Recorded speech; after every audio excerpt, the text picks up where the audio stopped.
হাত ধোয়ার নায়ক হন প্রতিবাদে চাঁপাইনবাবগঞ্জে বিশ্ব হাত ধোয়া দিবস পালিত হয়েছে। দিবসটি উপলক্ষে গত বুধবার সকালে জেলা প্রশাসক কার্যালয় চত্বরে বেলুন ও ফেস্টুন উড়িয়ে হাত ধোয়া প্রদর্শনীর উদ্বোধন করেন জেলা প্রশাসক যুগ্ম সচিব মোহাম্মদ আব্দুস সামাদ।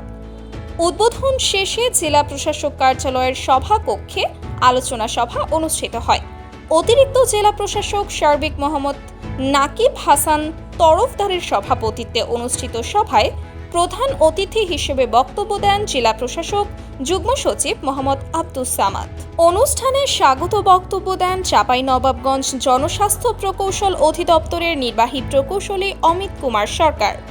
সভায় অন্যদের মধ্যে উপস্থিত ছিলেন চাঁপাইনবাবগঞ্জ জনস্বাস্থ্য প্রকৌশল অধিদপ্তরের উপসহকারী প্রকৌশলী জনপলাশ হাসদা, জেলা সিভিল সার্জনের কনসালটেন্ট ডক্টর সাইকি অদুত। পরে জেলা প্রশাসন ও জনস্বাস্থ্য প্রকৌশল অধিদপ্তরের আয়োজনে শিক্ষার্থীদের অংশগ্রহণে হাত ধোয়ার প্রদর্শনী অনুষ্ঠিত হয়।